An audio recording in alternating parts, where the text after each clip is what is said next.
So ನೋಡಿ, ಇವತ್ತಿನ ದಿನ ಡೆಲಿವರಿ ಅನ್ನೋದು ಎಷ್ಟು ಕಾಂಪ್ಲಿಕೇಶನ್ ಆಗ್ತಾ ಇದೆ ಅಂತಂದರೆ, ಹಿಂದೆ ಸರಾಗವಾಗಿ ಆಗ್ತಾ ಇದ್ದಂತಹ ಡೆಲಿವರಿಗಳು ಇವತ್ತಷ್ಟೇ ಕಾಂಪ್ಲಿಕೇಶನ್ಸ್ಗಳಾಗ್ತಿದೆ. ಅಷ್ಟೇ ಅಲ್ಲ, ಅಷ್ಟೇ ವೆಚ್ಚ ದುಬಾರಿದಾಯಕವಾಗಿದೆ. ಸೊ ಮಗು ಬರೋಕ್ಕಿಂತ ಮುಂಚೆನೇ ಹೆಚ್ಚಿನದಾಗಿ ವೆಚ್ಚವನ್ನು ಭರಿಸೋ ಮಟ್ಟಕ್ಕೆ ನಮ್ಮ ಡೆಲಿವರಿಗಳು ಇವತ್ತಿನ ದಿನ ಆಗ್ತಾ ಇದೆ. ಸೊ ಈ ರೀತಿಯಾಗಿ ಕಾರಣ ಏನಪ್ಪ? ಸೊ ನೋಡಿ, ಹಿಂದೆ ಈ ರೀತಿಯಾಗಿ ಡೆಲಿವರಿಗಳಿರಲಿಲ್ಲ. 10-14 ಮಕ್ಕಳುಗಳು ಈಸಿಯಾಗಿ ಡೆಲಿವರೀಸ್ ಆಗ್ತಾಯಿತ್ತು. ಸೊ ಆಗ ಎಲ್ಲರೂ ಆರೋಗ್ಯವಾಗೇ ಇರ್ತಿದ್ರು. ಅಷ್ಟೇ ಅಲ್ಲ, ಆ ಹೆಂಗಸರುಗಳು ಹೇಗಿರ್ತಾ ಇದ್ರು ಅಂತಂದರೆ, ಸೊ ಅವರು 14 ಮಕ್ಕಳುಗಳು ಹೊಂದಿದ್ರು 0 ಸೈಜಲ್ಲಿ ಇರ್ತಿದ್ರು. ಬಟ್ ಇವತ್ತಿನ ದಿನ ಆ ರೀತಿಯಾದ ಒಂದು ಡೆಲಿವರಿ, ನ್ಯಾಚುರಲ್ ಡೆಲಿವರಿ ಆಗಿರಬಹುದು, ಆರೋಗ್ಯ ಆಗಿರಬಹುದು, ಹೆಂಗಸರಲ್ಲಿ ನೋಡೋದಕ್ಕೆ ಆಗ್ತಿಲ್ಲ. ಸೊ ಹೀಗಿರುವಾಗ ಈ ಒಂದು ನಾರ್ಮಲ್ ಡೆಲಿವರಿ ಯಾಕಪ್ಪ ಆಗ್ತಿಲ್ಲ ಅಂತನ್ನೋದಾದರೆ, ಒಂದು ಸರ್ವಿಕ್ ಕಾಂಪ್ಲೆಕ್ಷನ್ಸ್ ಅದನ್ನು ನಾವು ನೋಡ್ತೀವಿ. ಅಂದರೆ ಗರ್ಭಕೋಶದ ಬಾಯಿ ಚಿಕ್ಕದಾಗಿರೋದು, ಅದನ್ನು ನಾವು ನೋಡ್ತಾ ಹೋಗ್ತೀವಿ. ಮತ್ತೊಂದು ಏನಾಗುತ್ತೆ ಅಂತಂದರೆ, ಸೊ ಮಗು ಕರಳು ಬಳ್ಳಿನ ಅದು ತುಂಬಾ ಸುತ್ತುಕೊಂಡಿದ್ದಾಗೆ ಅದು ರಿಸ್ಕ್ ಬೇಡ ಅನ್ನೋ ಒಂದು ವಿಚಾರವಾಗಿ ನಾರ್ಮಲ್ ಡೆಲಿವರಿ ಆಗದಿಲ್ದಿರ ಸಿಸೇರಿಯನ್ ಮಾಡೋದನ್ನು ನಾವು ನೋಡಬಹುದಾಗಿದೆ. ಸೊ ಇದಿಷ್ಟೇ ಅಲ್ದಿಲ್ದಿರ ಇವತ್ತಿನ ದಿನ ಏನಾಗ್ತಿದೆ ಅಂದರೆ, ಪೇಯ್ನೇ ಕಾಣಿಸ್ಕೊತಾ ಇಲ್ಲ ಹೆಂಗಸರಿಗೆ. ಸೊ ನ್ಯಾಚುರಲಿ ಬರಬೇಕಾದಂಥ ಪೇಯ್ನೇ ಕಾಣಿಸ್ಕೊಂಡಿಲ್ದ ಇರೋದನ್ನು ಒಂದು ರೀತಿಯಾಗಿ ಏನಾಗ್ತಾ ಇದೆ ಅಂತಂದರೆ, ಈ ಒಂದು ಸಿಸೇರಿಯನ್ಗಳ ಆಗೋದಕ್ಕೂ ನಾವು ನೋಡಬಹುದಾಗಿದೆ. ಸೊ ಹೀಗಿರುವಾಗ ಮೇಯ್ನಾಗಿ ಯಾಕಪ್ಪ ಒಂದು ನಾರ್ಮಲ್ ಡೆಲಿವರಿ ಅನ್ನೋದು ಆಗ್ತಾ ಇಲ್ಲ ಇವಾಗಿನ ಹೆಂಗಸರಲ್ಲಿ ಅಂತಂದರೆ, ಅದು ಲ್ಯಾಕ್ ಆಫ್ ಎಕ್ಸಸೈಸ್. ಅಂದರೆ ನೋಡಿ, ಅವರು ಏನು ಪ್ರೆಗ್ನೆಂಟ್ ಅಂತಿದ್ದಂಗೆ ಏನಾಗೋದು, ತುಂಬ ರೆಸ್ಟ್ ತೊಗೊಳೋದಾಗಿರ್ಬಹುದು. ಸೊ ಹಾಗೆ ಹೆಚ್ಚಿನಾಗಿ ಕೆಲಸ ಮಾಡ್ದಿಲ್ದಿರೋದಾಗಿರ್ಬೋದು. ಮೇಯ್ನಾಗಿ ಏನು ಅಂತಂದರೆ, ಸೊ ಆ್ಯಕ್ಟಿವಲ್ಲಿ ಇಲ್ದಿರೋದೇ ಒಂದು ಕಾರಣ ಆಗ್ತಿದೆ. ನೋಡಿ, ಕೆಲವರು ವರ್ಕಿಂಗ್ ವುಮೆನ್ಸ್ ಇರ್ತಾರೆ, ಅವರು 30 ಲ್ಯಾಪ್ಟಾಪ್ ಮುಂದೆ ಕೂತ್ಕೊಬೇಕಾಗುತ್ತೆ. ಹಾಗೆ ಬ್ಯಾಂಕಿಂಗ್ ಸೆಕ್ಟರ್ಸ್ ಅವರಾಗಿರ್ಬೋದು, ಇನ್ನಿತರವರು ಸೆಡೆಂಟರಿ ಲೈಫ್ ಸ್ಟೈಲಲ್ಲಿ ಇರ್ತಾರೆ. ಸೊ ಹೀಗಿರುವಾಗ ಪಾಪ ಅವ್ರಿಗೆ ಕೆಲಸದ ಒತ್ತಡನೂ ಇರುತ್ತೆ. ಹಾಗೆ ಅವ್ರಿಗೆ ಓಡಾಡೋಕೆ ಅಂದರೆ ಎಕ್ಸಸೈಸ್ ಮಾಡೋಕ್ಕೂ ಟೈಮ್ ಇರಲ್ಲ. ಸೊ ಹೀಗಿರುವಾಗ ಮತ್ತೆ ನಮ್ಮಲ್ಲಿ ಮನೆಗಳಲ್ಲಿ ಬಂದ್ರೂ ಎಲ್ಲನೂ ಈಸಿದಾಯಕವಾಗಿರುವಂಥ ಕೆಲಸಗಳಾಗಿದೆ. ಸೊ ಹಿಂದೆ ರಾಗಿ ಬೀಸೋದಾಗಿರ್ಬೋದು, ಕುಟ್ಟೋದಾಗಿರ್ಬೋದು, ಇದೆಲ್ಲನೂ ಏನಾಗ್ತಾ ಇತ್ತು ಅಂತಂದರೆ, ಸೊಂಟದ ಭಾಗಕ್ಕೆ ಎಕ್ಸಸೈಸ್ ಆಗ್ತಿತ್ತು, ಲೂಬ್ರಿಕೆಂಟ್ ಆಗ್ತಿತ್ತು. ಸೊ ಆ ಒಂದು ಏನೊಂದು ಓವರೀಸು ಇದೆಲ್ಲನೂ ಇವತ್ತಿನ ದಿನ ಆ ರೀತಿಯಾಗಿ ಆಗ್ತಾ ಇಲ್ಲ. ಸೊ ಎಲ್ಲ ಈಸಿದಾಯಕ ಆಗಿರೋದ್ರಿಂದ ವರ್ಕೌಟ್ ಅನ್ನೋದು ಕಡಿಮೆ ಇದೆ. ಹಾಗೆ ಫುಡ್ ನೋಡಿ, ಹಿಂದೆ ಹೆಚ್ಚಿನದಾದ ಪ್ರೋಟೀನ್ ಫುಡ್ಗಳು, ವೈಟಮಿನ್ಸ್ಗಳು, ಚೆನ್ನಾಗಿ ಸೊಪ್ಪು ತರಕಾರಿಗಳನ್ನ ಅವ್ರು ನ್ಯಾಚುರಲ್ ಆಗಿ ತಿಂತಿದ್ರು.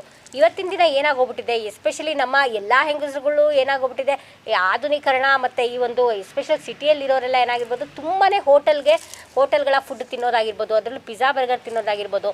ಸೊ ಹೀಗೆಲ್ಲ ಈ ಥರದ್ದು ಒಂದು ಟ್ರಾನ್ಸ್ ಫ್ಯಾಟ್ ಫುಡ್ಗಳನ್ನು ತಿಂದಾಗ ಏನಾಗುತ್ತೆ ಅಂತಂದರೆ, ಸೊ ನ್ಯಾಚುರಲ್ ಆಗಿ ಬಾಡಿಗೆ ಬೇಕಾದಂತಹ ಒಂದು ಅಂದರೆ ಡೆಲಿವರಿ ಆಗೋದಕ್ಕೆ ಬೇಕಾದಂತಹ ಒಂದು ಸಹಾಯಕಾರಿಯಾದಂಥ ದೇಹ ಸುಸಜ್ಜಿತವಾಗಿರೋದೆ ಅದು ಬೇರೆ ರೀತಿಯಾಗಿ ವರ್ತಿಸೋದಕ್ಕೆ ಕಾರಣ ಆಗ್ತಿದೆ. ಸೊ ಹಾಗಾಗಿ ಈ ಒಂದು ನ್ಯಾಚುರಲ್ ಡೆಲಿವರಿ ಆಗಬೇಕಂದ್ರೆ ಉತ್ತಮವಾದ ಫುಡ್ಡು, ಉತ್ತಮವಾದಂತಹ ಒಂದು ಎಕ್ಸಸೈಸ್ ಅಂದರೆ ಒಂದು ಬಾಡಿ ವರ್ಕೌಟ್ ಆಗಿರ್ಬೋದು, ಇದನ್ನೆಲ್ಲ ಮಾಡೋದ್ರಿಂದ ಇದು ತುಂಬ ಸಹಾಯಕಾರಿಯಾಗಿದೆ. ಅದೇ ರೀತಿಯಾಗಿ ಮೈಂಡ್ ವೈಸ್ ನೋಡಿ, ಹಿಂದೆ ಏನಾಗ್ತಿತ್ತು ಅಂತಂದರೆ, ಜಾಯಿಂಟ್ ಫ್ಯಾಮಿಲಿಗಳಿಟ್ಟು ಒಬ್ಬರು ಒಂದು ಹೇಳ್ತಿದ್ರು. ಸೊ ಅದೇ ರೀತಿಯಾಗಿ ಮನೆಗಳಲ್ಲೇ ವರ್ಕಿಂಗ್ ಇರ್ತಾಯಿದ್ರು. ಸೊ ಇವತ್ತಿನಿಂದ ಎಲ್ಲ ವರ್ಕಿಂಗ್ ವುಮೆನ್ಸ್ ಆಗಿರೋದ್ರಿಂದ ತುಂಬಾ ಸ್ಟ್ರೆಸ್ ಭರಿತವಾಗಿ ಇರಬೇಕಾಗುತ್ತೆ. ಸೊ ಹಾಗಾಗಿ ಈ ಸ್ಟ್ರೆಸ್ಗಳಿಗೆ ಒಳಗಾದಾಗೂ ಏನಾಗುತ್ತೆ ಅಂದರೆ, ಸ್ಟ್ರೆಸ್ ಹಾರ್ಮೋನ್ಸ್ ರಿಲೀಸ್ ಆದಾಗ ಸೊ ಬಾಡಿ ನೀಟಾಗಿ ಅದು ಕೆಲಸ ಮಾಡಲ್ಲ, ಹೇಗೆ ಬೇಕೋ ಹಾಗೆ ನ್ಯಾಚುರಲ್ ಆಗಿ ಅದು ಸಹಕರಿಸಲ್ಲ. ಸೊ ಇದು ಸಹ ಒಂದು ಕಾರಣ ಆಗಿದೆ. ಸೊ ಹಾಗಾಗಿ ಪ್ರೆಗ್ನೆಂಟ್ ವುಮೆನ್ಗಳು ಅಂತಂದಾಗ ಅವರ ಮೈಂಡು ಹಾಗೆ ಜೀವನ ಶೈಲಿ, ಆಹಾರ ತುಂಬ ಚೆನ್ನಾಗಿ ಇಟ್ಕೊಂಡಿದ್ದಾಗ ಏನಾಗುತ್ತೆ ಅಂದರೆ, ನ್ಯಾಚುರಲ್ ಡೆಲಿವರಿಗೆ ನಮ್ಮ ಬಾಡಿನೂ ಸಪೋರ್ಟ್ ಮಾಡುತ್ತೆ. ಸೊ ಹೀಗಿರುವಾಗ ಇದರ ಜೊತೆಗೆ ಸೊ ಯೋಗ ಅಭ್ಯಾಸ ಆಗಿರ್ಬೋದು, ಮತ್ತು ಉತ್ತಮವಾದ ಆಹಾರ, ಉತ್ತಮವಾದ ಚಟುವಟಿಕೆಗಳು ಮಾಡ್ತಾ, ಸೊ ಇನ್ನು ಮುದ್ರೆಗಳಲ್ಲಿ ಯಾವ ರೀತಿಯಾದ ಮುದ್ರೆಗಳು ಒಂದು ನ್ಯಾಚುರಲ್ ಡೆಲಿವರಿಗೆ ಸಹಾಯಕಾರಿಯಾಗಿದೆ ಅನ್ನೋದಾದರೆ, ಇವತ್ತಿನ ದಿನ 2 ಮುದ್ರೆಗಳನ್ನು ನಾನು ಹೇಳ್ತಾ ಇದ್ದೀನಿ. ಸೊ ಒಂದು ಮುದ್ರೆ ಬಂದ್ಬಿಟ್ಟು, ಸೊ ಅದು ಜ್ಞಾನ ಮುದ್ರೆನ ಹೇಳ್ತೀನಿ. ಮತ್ತೊಂದು ಮುದ್ರೆ ಅಪಾನ ಮುದ್ರೆ ಅಂತಂದ್ಬಿಟ್ಟು ನಾನು ಹೇಳ್ತೀನಿ. ಸೊ ಮೊದಲಿಗೆ ಜ್ಞಾನ ಮುದ್ರೆ ನೋಡಿ, ಜ್ಞಾನ ಮುದ್ರೆ ಹೇಗೆ ಮಾಡೋದು? ಸೊ ಮೊದಲಿಗೆ ನಾನು ಜ್ಞಾನ ಮುದ್ರೆ ಎಲ್ಲ ಸಂಚಿಕೆಯಲ್ಲೂ ಹೇಳ್ತಾನೆ ಇರ್ತೀನಿ. ಸೊ ಈ ತೋರು ಬೆರಳು ಹಾಗೆ ಅಗ್ನಿ ತತ್ವದ ಬೆರಳುಗಳನ್ನ ಈ ರೀತಿಯಾಗಿ ಮಾಡಬೇಕಾಗುತ್ತೆ. ಅಂದರೆ ಸೂಪರ್ ಅಂತೀವಲ್ಲ, ಸೊ ಆ ಪೊಸಿಷನಲ್ಲಿ ಯಾಕಪ್ಪ ಜ್ಞಾನ ಮುದ್ರೆನ ಹೇಳಿದ್ದೀನಿ ಅಂದರೆ, ನೋಡಿ ನಮ್ಮಲ್ಲಿ ಸ್ಟ್ರೆಸ್ ಹಾರ್ಮೋನ್ಗಳನ್ನು ಕಡಿಮೆ ಮಾಡೋದೇ ನಮ್ಮಲ್ಲಿರುವಂತಹ ಈ ಒಂದು ಗ್ಲ್ಯಾಂಡ್ಸ್ಗಳಾಗಿದೆ. ಸೊ ಹ್ಯಾಪಿ ಅಂದರೆ ಎಸ್ಪೆಷಲಿ ತಲೆಗೆ ಸಂಬಂಧಿಸಿದಂಥ ಯಾವುದೇ ಸ್ಟ್ರೆಸ್ ಬಂದ್ರೂ ಬಾಡಿಯಲ್ಲಿ ಎಲ್ಲ ಅದು ಯಾವುದೇ ಎಸ್ಪೆಷಲಿ ಪ್ರೆಗ್ನೆನ್ಸ್ಗೆ ಏನಾಗುತ್ತೆ ಅಂದರೆ ತುಂಬಾ ಎಫೆಕ್ಟ್ ಆಗುತ್ತೆ.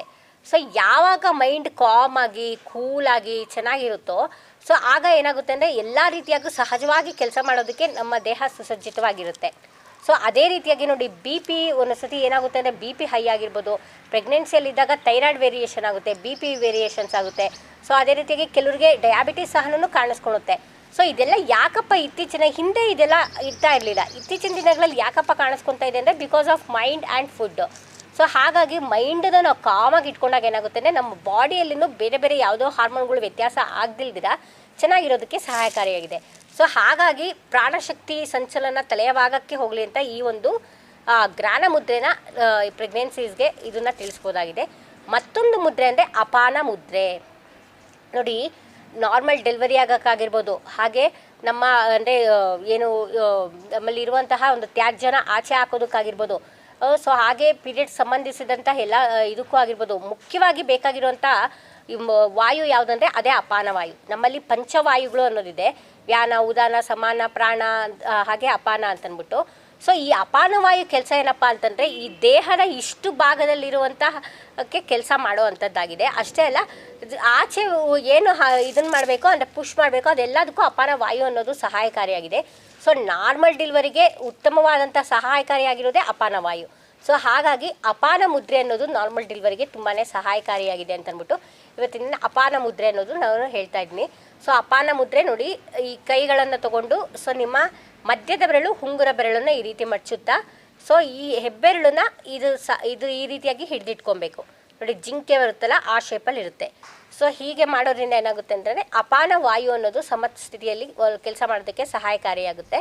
ಸೊ ಅಪಾನ ವಾಯು ಅನ್ನೋದು ಜಾಗೃತಗೊಳ್ಳೋದಕ್ಕೂ ಸಹಾಯಕಾರಿಯಾಗಿದೆ.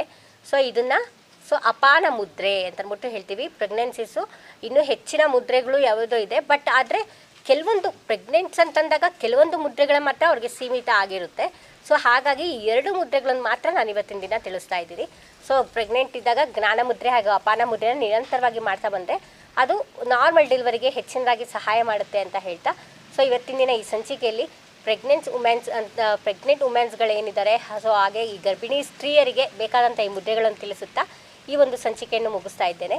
ಸೊ ಚಾನೆಲ್ನ ಸಬ್ಸ್ಕ್ರೈಬ್, ಲೈಕ್ ಹಾಗೆ ಫಾಲೋ ಮಾಡಿ ಅಂತ ಮತ್ತೊಮ್ಮೆ ಹೇಳ್ತಾ ಈ ಸಂಚಿಕೆಯನ್ನು ಮುಗಿಸ್ತಾ ಇದ್ದೇನೆ. ಧನ್ಯವಾದಗಳು.